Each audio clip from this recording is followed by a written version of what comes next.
Okay, so you know how sometimes there's a word or a phrase that seems simple enough on the surface, like you feel like you totally get it, Yeah. Hate speech Uh-huh. feels like one of those things, Yeah, right? you think you know it when you see it. Right. We see it, we hear it, we're like, okay, that's hate speech. But Hmm. then you start asking, like, wait, what exactly are we talking about here? What is hate speech, really? And you kind of fall down this rabbit Yeah, hole, right? back a rabbit hole indeed. It turns out it's this huge philosophical question that people have been grappling with for a long time. And that's what we're going to try to unpack today. Absolutely. I think you're right. That gut feeling, that intuition we all have about hate speech, that might be common ground. But the minute you start looking at it philosophically, it gets really complex. I mean, you only have to think about the mountains of books and articles written about this by philosophers, legal scholars, linguists, you name it. It tells you right away this is not a simple issue. So, if we're going to put on our philosopher hats for a minute, what are the big questions we'd be asking about hate speech? What are the kind of core puzzles that philosophers are trying to solve here? Well, I think a philosopher would start by really picking apart the words themselves. When we say hate speech, what exactly do we mean by hate? Yeah. Is it just really, really strong dislike? Is there something more specific about it? What distinguishes hate from other negative emotions? Right. And then you have this question of targets, right? Can only minority groups be the victims of hate speech? Or can dominant groups, in theory, also be targeted? It makes you wonder, could you have hate speech directed at, say, white men? Would that fit the concept? That's a great question. And I think another crucial one is it always speech? I mean, the word speech implies spoken language, but aren't there other ways to communicate hateful messages? Oh, totally. I mean, symbols, gestures, Amicus. images, yeah. Exactly. All kinds of things that don't involve uttering a single word. Absolutely. And I think moving beyond the definition itself, what philosophers really get into is the effects, the consequences. What makes hate speech harmful? What kind of damage does it do to individuals, to communities, to society as a whole? Right. And then, of course, there's the really thorny issue of how to deal with it. What are the ethical and practical ways to respond to hate speech? What can we actually do about it? So it's not just about labeling things bad or offensive. It's really about understanding this whole phenomenon on a deeper level. Mm. So for our deep dive today, what are the specific areas we're going to be exploring within this philosophical landscape? So we're going to look closely at how philosophers have tried to define hate speech. We're going to look at the different kinds of harms they talk about. Okay. Then we'll look at how hate speech gets expressed. Hmm. So not just slurs, but also the more subtle stuff like dog whistles, coded language, that sort of thing. Then we'll get into this really fascinating idea of silencing, how hate speech can actually prevent people from speaking freely. And then finally, we'll look at some of the philosophical arguments for and against different ways of responding to hate speech, things like bans, counterspeech, that sort of thing. That sounds like we've got a lot to cover. So let's start with the basics. Defining hate speech. Because it feels like everyone has their own idea of what it is. Yeah, you're absolutely right. There's no one definition that everyone agrees on. Robert Post, he's a legal scholar, offers a really useful framework. He identifies four main bases that people use to define hate speech. Okay. The first is harm, so defining it by the negative consequences it has. The second is content, so what's actually being said. The third is intrinsic properties. Okay. So are there certain features of the language itself, like slurs, that automatically make something hate speech? And the fourth is dignity. Okay. Does the speech attack the fundamental dignity of a person or a group? But here's the thing. Post argues that the definition you end up with often depends on your goals. That makes sense. What are you trying to achieve? It's not like there's this single, objective, true definition out there waiting to be discovered. Right. So if your goal is to prevent like immediate violence, you might have a really narrow definition of hate speech, focused on direct threats or incitement. But if you're thinking more broadly about creating a just and inclusive society, your definition might be much wider, Exactly. encompassing things that maybe don't incite violence but still create a hostile environment. Exactly. So let's take a closer look at these harm-based definitions. One example is Susan Brizan, a philosopher, who defines hate speech as speech that vilifies people based on things like their race, sex, or religion. Okay. And she says it can take a few different forms, like face-to-face vilification, creating a hostile environment, or what she calls group libel. Okay. And that idea of harm It connects to what Joel Feinberg, another philosopher, called a wrongful setback to someone's interests. So if someone's, screaming racist abuse in your face, Right. that's pretty clearly causing harm. But this idea of a hostile environment, that feels much more subjective. It does. How do you actually measure that? Where's the line? And that's exactly where these philosophical debates get really interesting. Yeah. Because it's tricky, right? Think about this example that Bhikkhu Parekh, a political philosopher, gives. Sure. He talks about the phrase, Arabs out of France. Mm. Now, you could argue that that phrase contributes to a hostile and intimidating environment for Arab people living in France. Yeah. And therefore, it's hate speech. Right. But then you could have a different statement with kind of a similar underlying sentiment, something like, only French nationals should occupy France. Okay, yeah. Now, on the surface, it's less It's less harsh. harsh, it's less direct, maybe. Right? But does it really have a different effect Yeah, it's a good question. on how welcome It raises the question. or unwelcome people feel? Yeah, like, is it really any different in its impact on people? Right. Even if it doesn't use explicitly hateful language. And so it gets really tricky to move from a philosophical definition to To a real world. a real-world application, Mm-hmm. to figuring out what we actually do about it. Okay, so maybe harm is hard to pin down. Right. What if you focus instead on the content of the speech itself? Yeah. Is that a firmer foundation for a definition? So content-based definitions, as you might guess, they try to do just that. They focus on the actual words and messages being conveyed. Mm-hmm. So one definition along these lines says that hate speech is speech that expresses, encourages, stirs up, or incites hatred Mhm. against a group based on things like their race, ethnicity, or religion. Right. Now, this approach has the advantage of catching statements that have similar hateful intentions, Mm-hmm. even if they're phrased in different ways. Mm-hmm. But as philosophers, we got to ask, what exactly does it mean to express hatred? Yeah. Is just having a fleeting hateful thought the same as deliberately spreading hate propaganda? Right. Huge difference there. And how do you even define and measure hatred? Is it about what's going on in the speaker's head? Or is it about the effect the words have on the listener? Right, or the likely effect. Exactly. So you're looking at the intent versus the impact. Right. And that distinction is not always easy to make. Mm-hmm. And then there's the challenge of distinguishing between, well, speech that's definitely controversial, Mm-hmm. maybe really offensive to some people, but still part of, legitimate debate and discussion, Right. versus speech that really crosses the line into hate. Post, the legal scholar we talked about before, he talks about ambient social norms Mm-hmm. as a way to kind of figure out where that line is. Right. So ambient social norms, it's like the unwritten rules of a society Yeah. about what's considered acceptable and what's not. Exactly. But those norms themselves can be problematic, right? Absolutely. They might reflect the dominant culture's point of view and Yeah. not necessarily the experiences of minorities. And that's a really important point Mm-hmm. because it raises all these questions about power.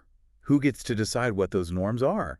And if a minority group experiences certain language as deeply hateful, Mm-hmm. but the majority doesn't see it that way, does that mean it's not hate speech? So it gets really complicated. So it seems like both harm-based and content-based definitions, Mm-hmm. they're trying to get at the heart of what hate speech is, but they both rely on things that can be pretty subjective. Yes. So what about definitions that focus on the language itself, Mm-hmm. like the specific words or phrases used? That's where intrinsic property definitions come in. Okay. So these definitions zero in on language that's widely recognized as being offensive or insulting, things like slurs. Right, right. The idea is that certain words are just inherently derogatory, discriminatory, or vilifying, regardless of who's saying them or what the context is. So it's like these words themselves are little packages of hate. Yeah, almost. Like they carry that negative charge wherever they go. Mm-hmm. But of course, even with this approach, there are limitations. First, it can be under-inclusive. Meaning it misses things. Right. Like remember that example, Arabs out of France? Yeah. It doesn't use any explicit slurs, but But most people would agree it's hate speech. exactly. Yeah. And then there's the problem of over-inclusiveness. What happens when a marginalized group reclaims a slur, Mm-hmm. Mm-hmm. uses it among themselves as a way of, taking back power? Right. Or what about when an artist uses a slur in a performance, maybe to make a statement, to provoke people, to get them thinking? Yeah. The word itself hasn't changed, but its function has changed. Right. Its impact has changed. So context matters. Who's using the word matters. That's so interesting how a word can be so loaded in one context Yeah, and then almost meaningless or even positive in another. absolutely. And Judith Butler, she's a philosopher and gender theorist, offers a really interesting perspective on this. She argues that hate speech isn't just about the words themselves being hateful. Okay. It's about what those words do. It's a performative act. Yep. It does something in the world. She says it constitutes the subject, the person or group being targeted in a subordinate position. And it does that through its perlocutionary effects. Perlocutionary effects, meaning... Meaning the effects it has on the people hearing it and the effects it has on the social reality. So it's like the words themselves aren't just describing a reality, they're actually shaping that reality. Exactly. So it's less about the words being inherently hateful and more about what they do. what they do in the world, how they reinforce power dynamics. Exactly. Okay, so we've got harm, content, intrinsic properties. What was that fourth one you mentioned? Yes, dignity. Dignity. This one's championed by folks like Stephen Hyman, Jeremy Waldron. And here, hate speech is seen as any speech that undermines the fundamental dignity of individuals simply because of their group affiliation. Okay. It denies their equal moral worth. It treats them as less than human.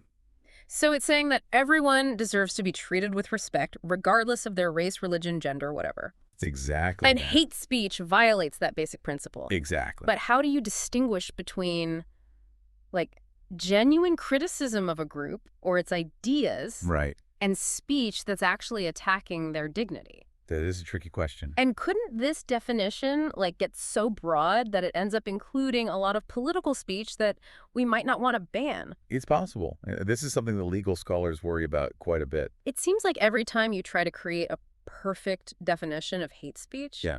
it ends up either too narrow or too broad or just too fuzzy around the edges. It does. And that leads us to a really interesting argument made by Alexander Brown.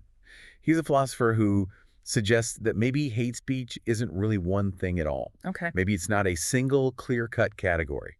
Maybe it's more like a bunch of related concepts, what philosophers call a family resemblance. Okay. Like, you know how members of a family might all share certain features, but there's no one feature that defines them all. Right, right. He argues it's what we call an essentially contested concept, Which means? which means there's no single definition everyone agrees on, Right. and that the very act of trying to define it is part of a bigger debate A debate about. about our values, about how we understand harm, Right. about freedom of expression. So maybe this whole quest for the perfect, all-encompassing definition of hate speech, maybe it's just a wild goose chase. So we might never find the one true definition of hate speech. Maybe not. Okay, so that's the challenge of defining it. Right. Let's talk about its harms. It's clearly not just about being offended. Right. What are the different kinds of harm that philosophers have identified? Well, the harms of hate speech they're really complex and multi-layered. They happen on so many levels, from the immediate psychological damage to individuals, all the way up to the long-term effects on like social cohesion and how our society functions. Right, right. One useful distinction that philosophers make is between what they call assaultive hate speech and propagandistic hate speech. Okay, break that down for me. So assaultive hate speech, that's the direct, in-your-face abuse. Okay. Think of someone, shouting racial slurs at you on the street. That's assaultive. Right. Propagandistic hate speech, on the other hand, is more about spreading hateful ideology. Oh, okay. It's trying to win people over to a hateful point of view. So that would be like those, racist flyers you sometimes see posted around. Exactly. Or hate groups spreading their message online. Exactly. But here's the thing, and this is where it gets messy. This distinction isn't always so clean in real life. How so? Well, an act of assaultive hate speech, like, someone yelling a slur at you, it can be amplified online. It becomes part of a larger narrative, part of the propaganda, Right. and something that was maybe intended as propaganda, a general message. It can feel like a very personal attack to someone in the targeted group. So the effect really depends on the individual's experience and the broader context. It's not always so black and white.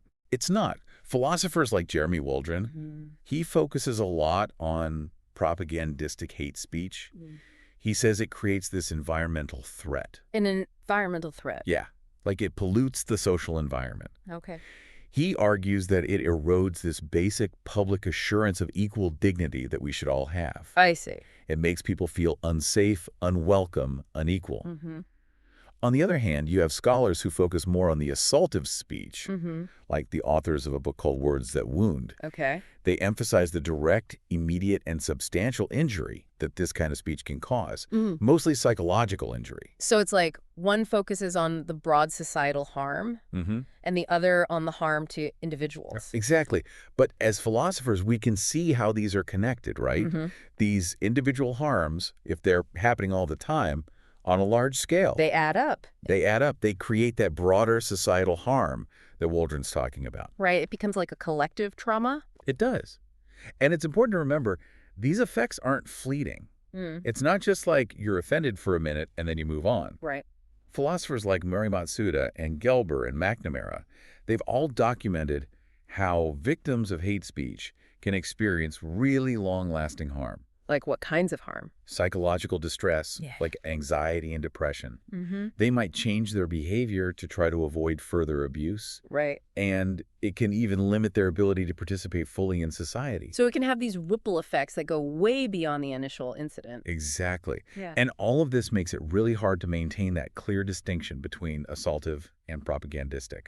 Because in the end, their effects they blend together. They Right. become one big mess of awfulness. So how do philosophers categorize all these different types of harm? Okay, so one way philosophers think about harm is by distinguishing between constitutive harms and consequential harms. Okay, what's the difference? So constitutive harms, they're the harms that happen in the very act of saying the hateful thing, Okay. while consequential harms are the things that happen afterward, the downstream results. So to use the jargon from speech act theory, the constitutive harm is like the illocutionary force, Right. just the act itself. Yeah. And the consequential harm is the perlocutionary effect, what the act brings about. You got it.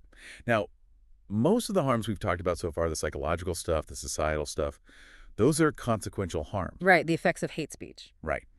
But philosophers have also spent a lot of time thinking about constitutive harms. Mm. How can hate speech harm simply by being said? It's a tricky concept. It is. But philosophers like Ishani Mitra and Ray Langton, they argue that hate speech can immediately impact social hierarchies Okay. simply by being uttered. Okay. It can, in that moment, Mm-hmm. fix facts about the distribution of social power, Meaning what? meaning it can rank groups as inferior, Okay. it can legitimize discriminatory practices, Mm-hmm. and it can even contribute to silencing the people who are targeted. So it's like, it's not just causing pain or distress, it's performing a kind of social action. Exactly. It's enacting discrimination through language. Right? It's like that analogy that Langton uses comparing hate speech to those whites-only signs you used to Yeah. see. The sign itself, just by existing, performs an act of exclusion. It creates a reality where some people belong and others don't. Precisely.